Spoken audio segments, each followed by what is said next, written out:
Hello guys, welcome back to my channel. Ariel here.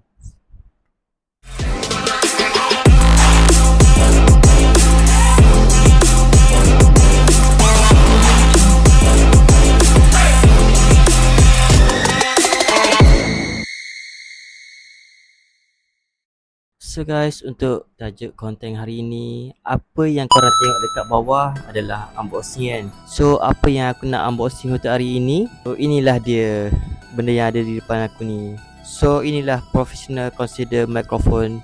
Wow. Inilah dia video unboxing first aku. Sebenarnya dah banyak video unboxing aku, cuma ini yang first aku post dekat YouTube. Actually mic ni tak adalah mahal sangat, murah je. So ini aku just nak test je mikrofon aku. Tanpa buang masa, let's go, kita unboxing. Let's go guys. Sekejap, korang yang mana belum support konten-konten aku yang lepas-lepas, nanti korang tengok okay, lepas habis video ni. So jom kita sambung okay, let's go. So guys, inilah dia condenser mikrofon aku yang baru. So jom kita tengok apa yang ada kat dalam. Okay, kita dapat tengok daripada luar, dia ada manual book. So dia ada mikrofon, so dia ada sound card, dia ada wire, and then dia ada stand dia, and then the last one is pemegang dekat meja. So guys, kita dah tengok semua peralatan dia. Banyak gila lah yang ada dalam ni. So bagi aku okey lah dengan harga yang murah ni. Tak adalah harga mahal sangat, cuma okey lah sebab semua kelengkapan dia ada. So jom kita tengok selepas kita set up okay. Let's go. So untuk aku just gunakan laptop je. Macam ni, aku ni laptop je. Laptop ni senang sikit sebab senang nak bawa pergi mana-mana kan. 2 hours later.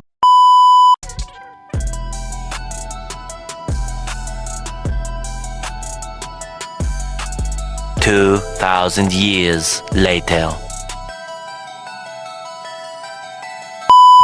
Initiate retreat! Slain an ant.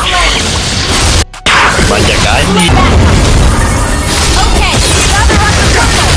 Free. Victory! Watch out!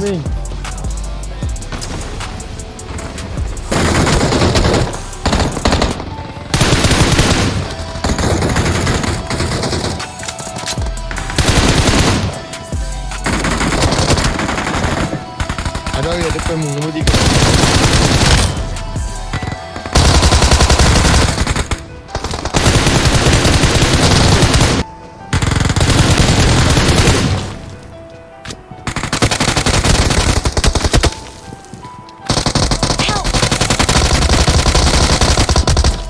Okay lah guys, sampai sini saja kita stream untuk hari ni okay guys.